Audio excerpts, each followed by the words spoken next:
Good afternoon. Last but not the least, I hope. So, life is full of ups and downs. That's what people usually say, right? Well, I say life is full of ups and even more ups. The first 34 years of my life went like a rocket. Coming from a small village, vernacular medium, government school, I managed to get admission into IIT Madras, the premier institute for BTech. And that's when the first downturn happened in my life. I ended up doing a 5-year BTech instead of a 4-year BTech. Primarily because I got very spiritual in those days. My favorite spirit was rum, the second was whiskey. But I managed to put that behind.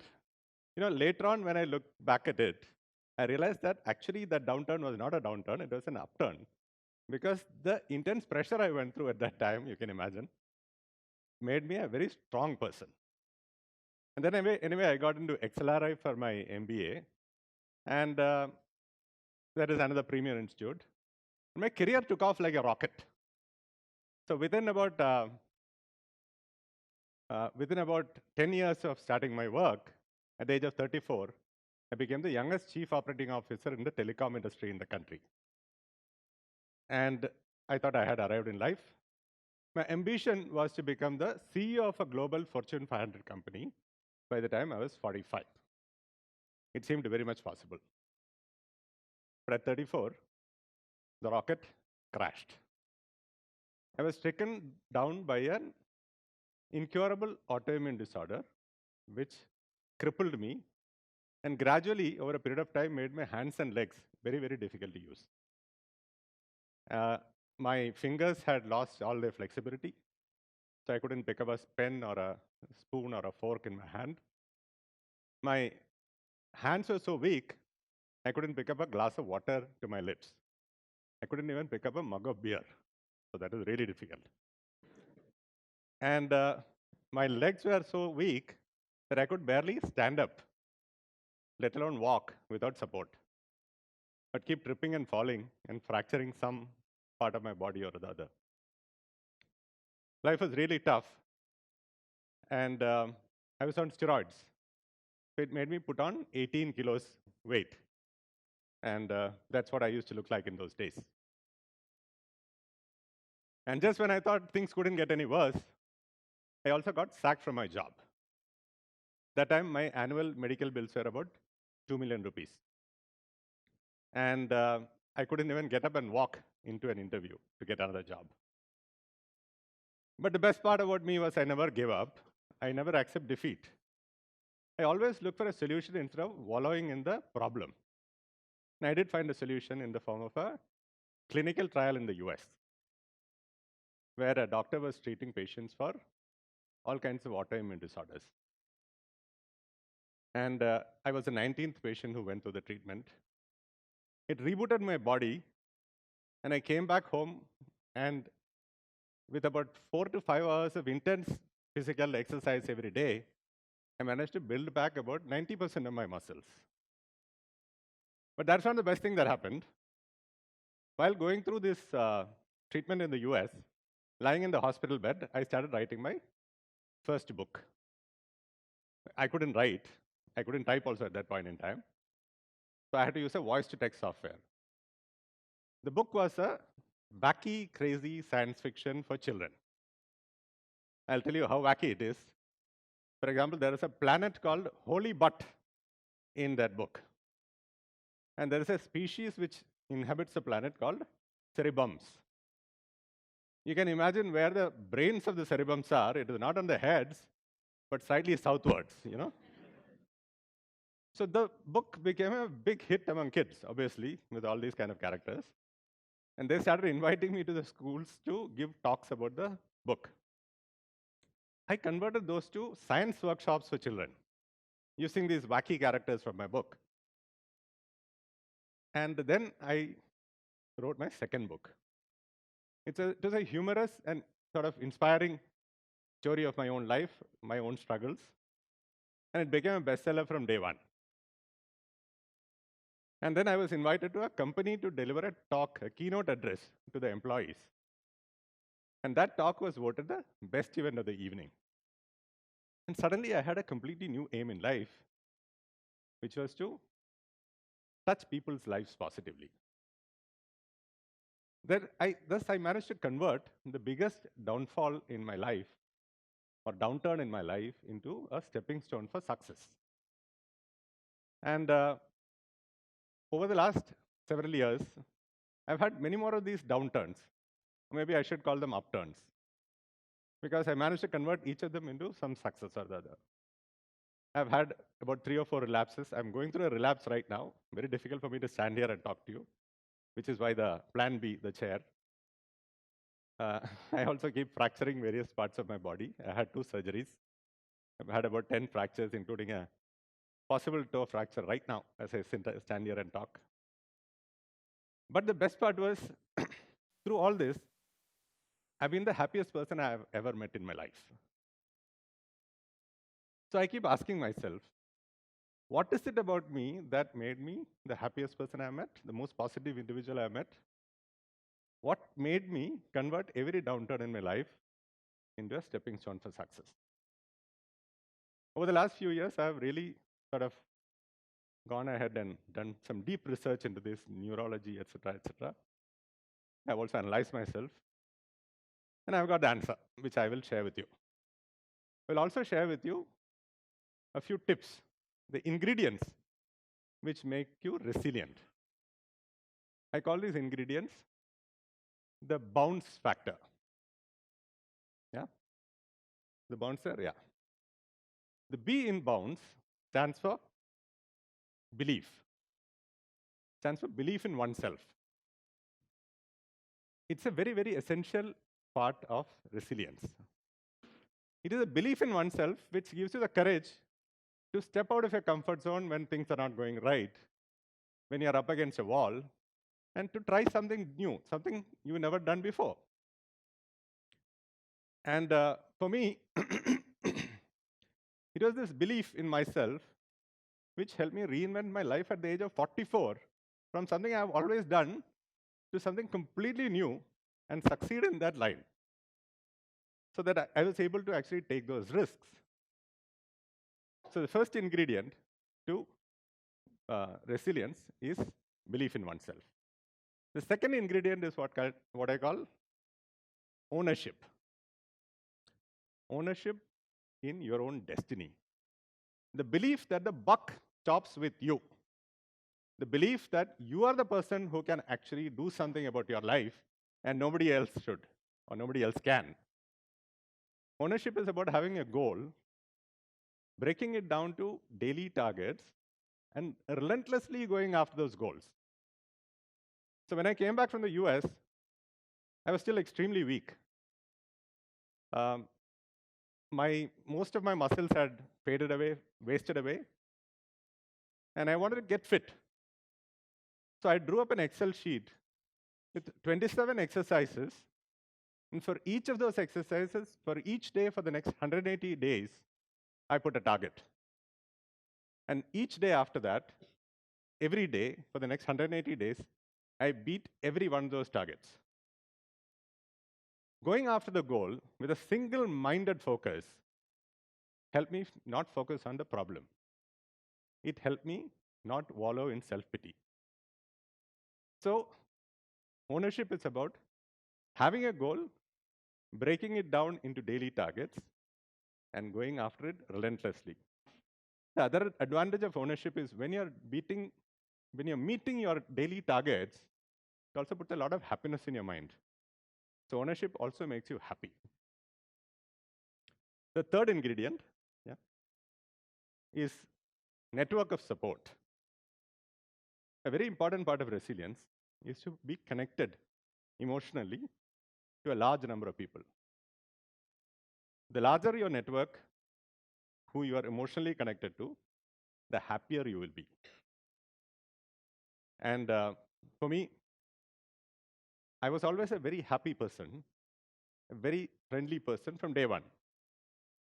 But it's the intense pressure that I went through which made me very empathetic.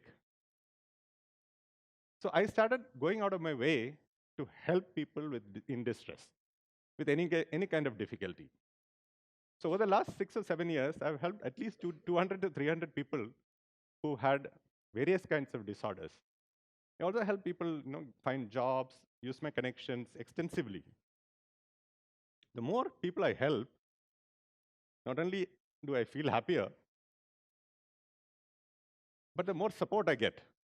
Why? Because the more people I help, the more I believe that I'm part of this great society where our aim in life is to support each other. And so I have no problem asking for support from others as well. And my entire journey, the successes that I've had, is only because so many people have helped me through this journey. The network of support is about having a large network which you are emotionally connected to, friendship and relationships which are built on compassion and kindness. So this is the bounce factor. This is the ingredients for resilience. Now, can everybody build this resilience in themselves? Is it possible to put this into your brain? The answer is a resounding yes. Why? Because of a concept called neuroplasticity. Basically, our brain is an incredibly versatile thing. It is constantly rewiring itself, creating new connections within itself, based on the experiences that we go through. Till the day we die, the brain is rewiring itself. So, any ability can be picked up by constantly practicing.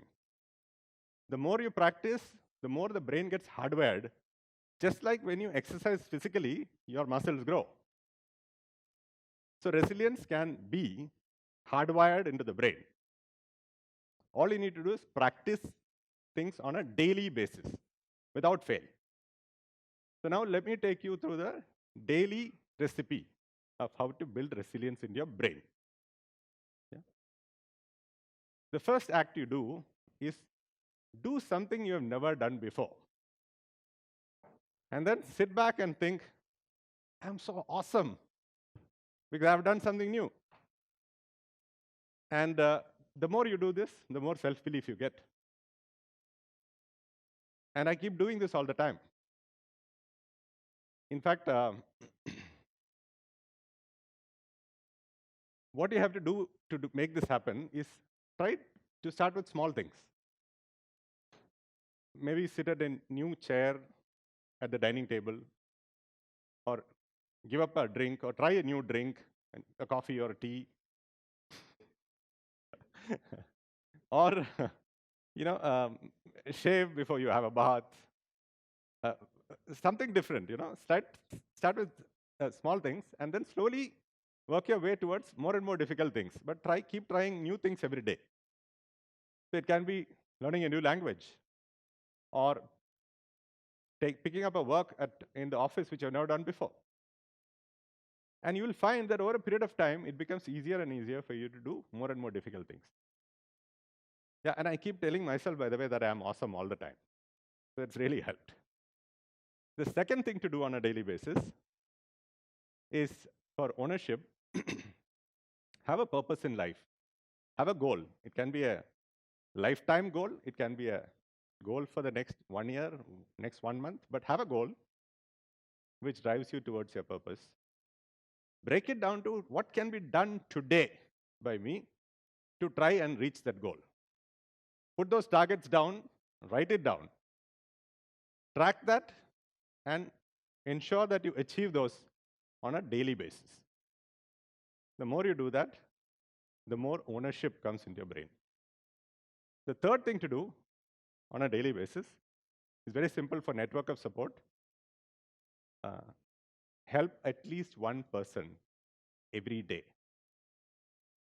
The more people you help, the bigger your network of support is going to be. So this is the ingredients for building resilience in yourself, the bounce factor. But wait, there's one more ingredient. It's a secret ingredient, which is also a very, very important ingredient. In fact, that ingredient makes the other three ingredients work beautifully. If you look at my face very closely, I will tell you what it is. Yeah. Smile. A smile is something which has got enormous effect in your resilience. In fact, most people think, smile is a output of happiness. You're happy, you smile. That's actually not the case. The smile is as much an input to happiness as it's an output of happiness. Why? Because every time you smile, there's something that happens in your brain. It releases something called feel-good neurotransmitters in your brain. Dopamine, serotonin, endorphin. These not only make you feel happy, they also make you feel relaxed and stress-free. So obviously, the more stress-free and relaxed you are, it's easier for you to go after your goal, so it helps in ownership. It also makes you feel self-confident, right? You're stress-free, you're not worried. So your self-belief also goes up, self-confidence goes up. Thereby, it actually helps those two ingredients. And obviously, if you smile at people, it's far better probability of increasing your network of support. And for me, if you were to ask me which is the single biggest factor for my resilience, I would say it's I smile all the time. I am a compulsive smiler. From the time I get up in the morning to the time I go to sleep, I keep smiling at everybody I meet. In fact, I give a nice broad grin to anybody I even see, not just meet. So imagine that this is going to be the most important factor for your resilience, and keep doing it. So the fourth thing to do on a daily basis is smile at everyone you meet broadly, very, very happily. I keep doing this, and when people smile back, I feel, wow, I'm so awesome. Okay. So this is the ingredients to Bounce. Bounce has helped me so much in life. After my treatment, I wrote 2 books. The second book, as I said, became a bestseller. Today, I've written my 3rd book. It's with the publisher. It's one on parenting for positivity. I'm a much sought after motivational speaker. I've addressed children of over 50 schools in the last 5 years. I've addressed employees of more than 50, 60 companies in the last 5 years. I help them inculcate growth mindset, resilience, positivity, wellness, mental wellness, etc. More importantly, I'm also a co-founder of a fantastic engineering startup. We are into the space of computer vision-based automation. And my life story today is a chapter in the 8th grade textbook for children in Macmillan's textbook. So my life has reached a level which I never thought possible. So go ahead and hardware the bounce into your own brains. Put a bounce in your life. Thank you.